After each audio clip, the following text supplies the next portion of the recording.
Russia Ukraine యుద్ధానికి 3 ఏళ్లు పూర్తయిన వేళ జెలెన్స్కీ ఆసక్తికర వ్యాఖ్యలు చేశారు.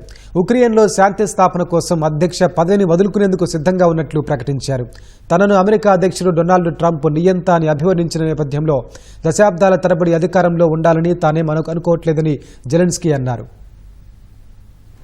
రష్యాతో జరుగుతున్న యుద్ధానికి ఫుల్ స్టాప్ పెట్టేందుకు ఉక్రెయిన్ అధ్యక్షుడు జెలెన్స్కీ సిద్ధమైనట్లు తెలుస్తోంది. శాంతి నెలకొంటుందంటే ఉక్రెయిన్ అధ్యక్ష పదవి నుంచి తప్పుకునేందుకు సిద్ధమేనని ఆయన స్పష్టం చేశారు. బదులుగా నాటో కూటమి సభ్యత్వాన్ని ఉక్రెయిన్కి ఇవ్వాలని జెలెన్స్కీ కోరారు. జెలెన్స్కీని నియంత అని అమెరికా అధ్యక్షుడు ట్రంప్ అభివర్ణించిన నేపథ్యంలో ఓ ఇంటర్వ్యూలో ఉక్రెయిన్ అధ్యక్షుడు చేసిన వ్యాఖ్యలు ప్రాధాన్యం సంతరించుకున్నాయి. తాను రాబోయే 20 ఏళ్లు లేదా దశాబ్దాలు అధికారంలో ఉండాలని ఆలోచించట్లేదని, ఉక్రెయిన్ భద్రత కోసం మాత్రమే ఆలోచిస్తున్నట్లు జెలెన్స్కీ స్పష్టం చేశారు. యుద్ధం ముగింపునకు అమెరికా మధ్యవర్తిగా ఉండాలని కోరుకుంటున్నట్లు తెలిపారు. అయితే ఉక్రెయిన్ పౌరులు తరతరాలు మూల్యం చెల్లించుకునే భద్రతా ఒప్పందాన్ని తాను అంగీకరించబోనని తేల్చి చెప్పారు. ఉక్రెయిన్ కు మిలిటరీ సాయం అందించేందుకు బదులుగా ఆ దేశంలో ఉన్న లక్షల కోట్ల విలువ చేసే అపారమైన ఖనిజాలను తమకివ్వాలన్న అమెరికా డిమాండ్పై జెలెన్స్కీ స్పందించారు. అమెరికా ఇప్పటి వరకు గ్రాంట్లు మాత్రమే ఇస్తోందని, రుణాలను కాదని తెలిపారు. ఖనిజాల ఒప్పందంపై ఆలోచిస్తామని, కానీ అంతకుముందు యుద్ధాన్ని ముగించాలని కోరారు.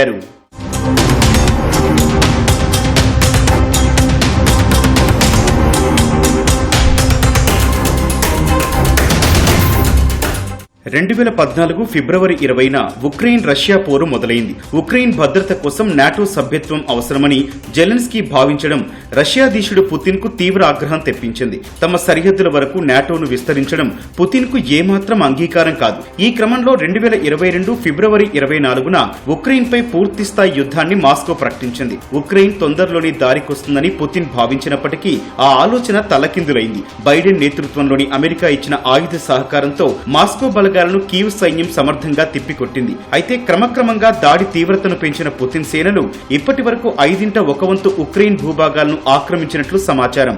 3 ఏళ్లలో 2 వైపులా ప్రాణ ఆస్తి నష్టం ఎక్కువగా సంభవించింది.